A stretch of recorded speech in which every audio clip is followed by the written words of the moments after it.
Hello students, welcome to Legacy Eyes Academy. In this particular video, we are going to discuss about a very interesting article that has been published in the Indian Express by the leader of opposition in parliament, Rahul Gandhi.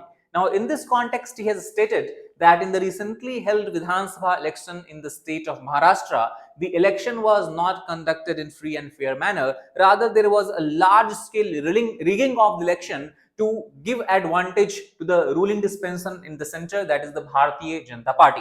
So he has equated this entire rigging of election to match fixing, specifically referring to the cricket matches as we have seen in the past. So let us try to understand in detail what basically he has claimed. Now, in reference to the recently conducted Vidhan Sabha elections that took place in the year 2024, he has said that he is not talking about small scale cheating in certain number of election booths or at low level. Rather, what he is talking about is the industrial scale rigging. Industrial scale rigging means where the what you can call as the result of election can be significantly altered and impacted. Such kind of rigging has been done, and that also has captured and has compromised the institutions of our institutions of national importance, such as Election Commission of India.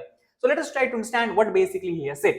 Now, he has stated that even though the scale of rigging was so desperate that there were several efforts made to conceal, to ensure that no one knows that how rigging has been done, but still he said that telltale evidence has emerged from the official statistics without reliance on any non-official source. And he has said that if you go through this statistics published by the government officials, published by the government department, even Election Commission of India, and you try to connect and join the dots, you would understand that there is a step-by-step playbook that has been played by the government, basically referring to, or he has alleged the BJP is the party that is behind it, to ensure that the election results are in their favor. So basically he has said that the rigging has been done in several steps. The first step he has talked about is to rig the panel for the appointment of umpire. Now, as we have discussed, he is comparing this entire election process to a cricket match, or basically we can say he is trying to give an analogy the cricket match.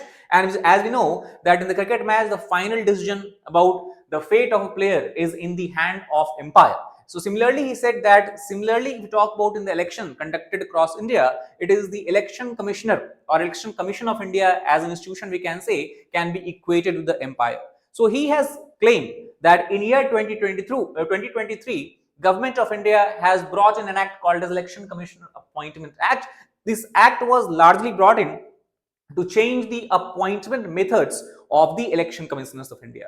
So earlier he said that it was the Prime Minister, leader of opposition in the Lok Sabha, and then you have the Chief Justice of India. It was this three-member committee who used to decide the name or the final name of election commissioner. Now, as per this particular act, now this has been replaced, or Chief Justice of India, which he claimed the earlier panel was more neutral in nature. Now he is saying that this neutral panel has been replaced by a panel that will be made up of Prime Minister, a nominated cabinet minister, that will be home minister in many cases, and the third member will be leader of opposition.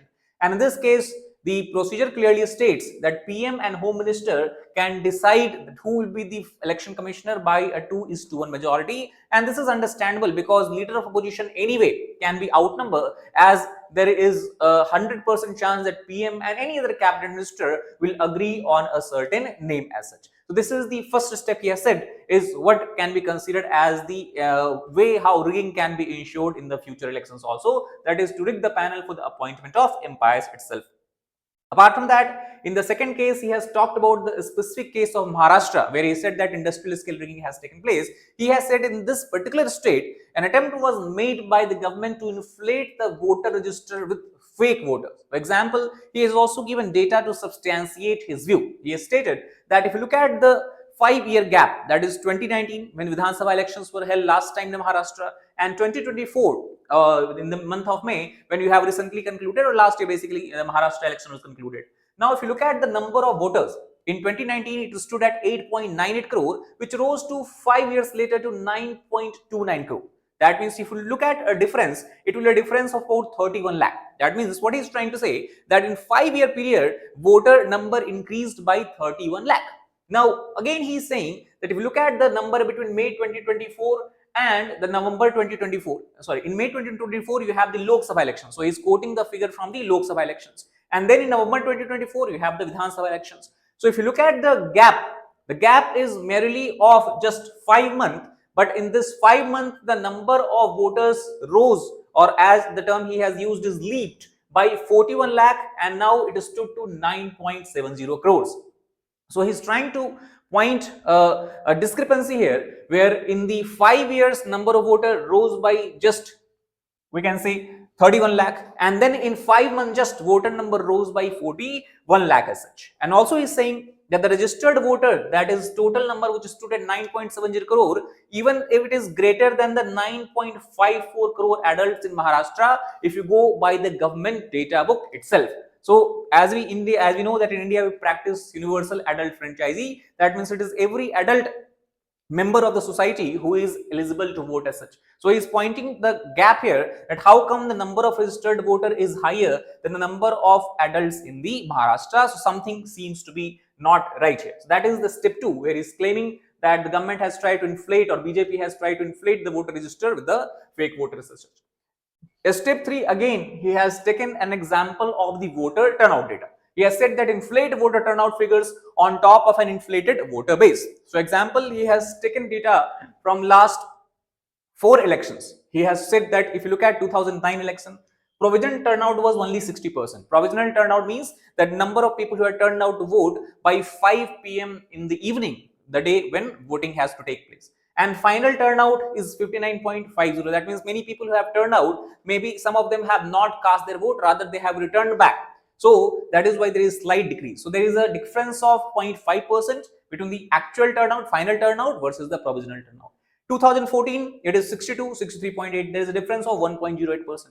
2019, again, differences of mere 0.64%. Now, interestingly, he has pointed the fact of 2024 Vidhan Sabha elections, where he said that the provisional voter turnout percentage was only 58.22%. That means by the evening 5 p.m., this much percentage of total voters had turned out or has come to vote near the polling booth, while it kept on adding as the time passed and as the voting stopped. And in the next year, when the voting turnout data was released, it seems to be 66.05%. Now this is very high. If you look at the difference, it is about 7.83%. So he is saying that how is it possible that in a such short span of time, when voting is almost going to be stopped, so many people have been able to vote? That would require at least 9 to 10 hours to accommodate all of these voters who have turned out at the voting booth itself. So this again seems to be not right. And also he has equated and basically translated into the numbers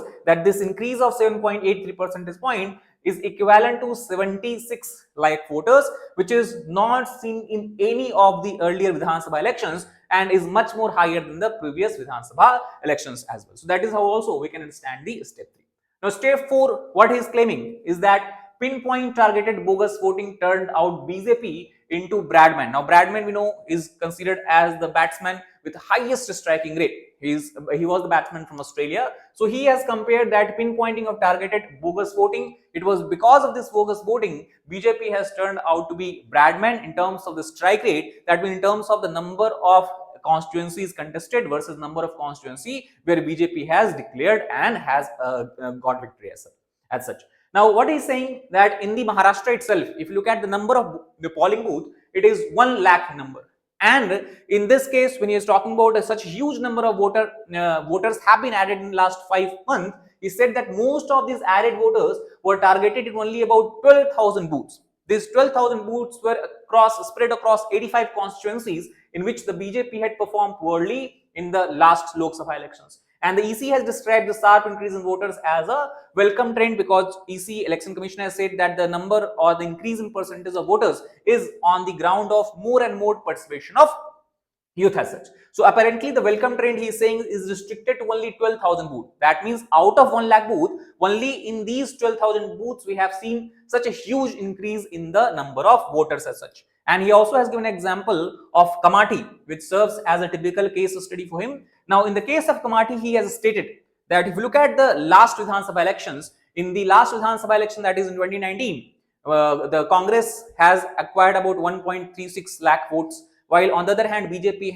got about 1.1 lakh votes. In the 2024 Vidhan Sabha election, the Congress number remained same, somewhere in the same range, while the BJP number has seen a significant increase. And he also is pointing to the fact that most of the increase in the number of voters who cast their vote to BJP has come from these 12,000 booths where maximum number of voters had been added. So he has made a clear case that it seems that most of voters who were added new in the voting list have gone and cast their vote to the BJP as such, that again raises a concern. So this is what he is trying to say by taking example of Kamathi here.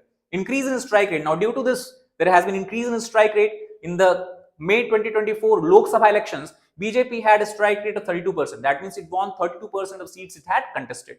And in just 5-month period in the Vidhan Sabha election, its strike rate has increased to 89%, which it has not recorded anywhere else, either in the space, that means anywhere else in India, or in the time, that means in the past as well.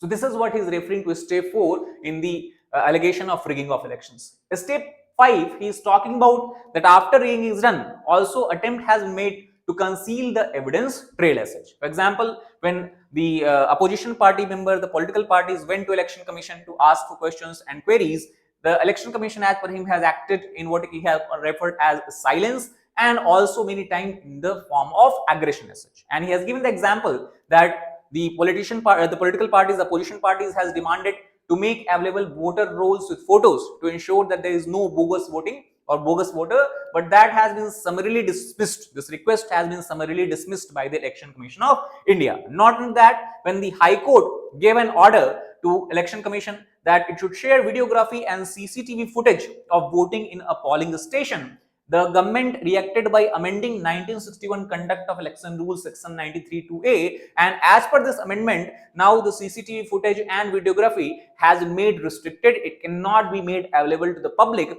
or the opposition parties. So all these steps he is pointing refer to concealing of the evidence trail as such. Now, obviously, he has raised concern that all the steps taken by Election Commission of India, which is an impartial authority, or what you can call as an impartial institution in India, voter rolls and CCTV footage are tools to be used to strengthen democracy, and that is why political parties are demanding for it, opposition parties are demanding for it, he has claimed, and it is not ornaments to be locked up while democracy is violated. Also, he has said that people of India have a right to be assured that no records have been or will be traced, and there exists an apprehension in many quarters. He said that not only Congress party but many other opposition parties, he said, they have this what you can call as apprehension that there might be unearthing of other fraudulent practices like targeting voter deletion and or both booth displacement to favor one political party over other in any elections as such. There is the apprehension that this election rigging playbook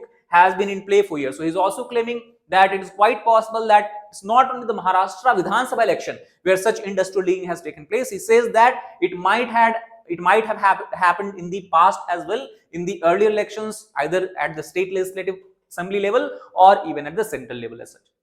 So what basically we can understand from the conclusion that he has drawn from this entire discussion of his, that rigging he has again equated with match fixing. Match, again here he is referring to cricket match because that is most popular sports in India as such. So the fixing side might win a game. That is why fixing is done. But irreparable damage is done to the institutions and to people's faith in the result. As we know that the foundation of any democracy, no matter which country you're talking about, is free and fair elections. It is the trust and faith that people have that if they go and cast vote, it will be actually reflected in the people who would be elected to represent them in the legislative assembly or in the member or what you can call as the parliament itself. So basically he said that match fixed elections are poison for any democracy, as it will throttle free and fair elections and it will reduce the trust and faith people have, citizens have over their government institutions and overall the political system as well. So this is how he is trying to make a point about the possible rigging of elections and the steps, or what you can say, the evidences that he has tried to give in this particular article. So if you like the video, please hit the like button, share it with fellow aspirants, as well as subscribe to our channel for more such content. Thank you very much.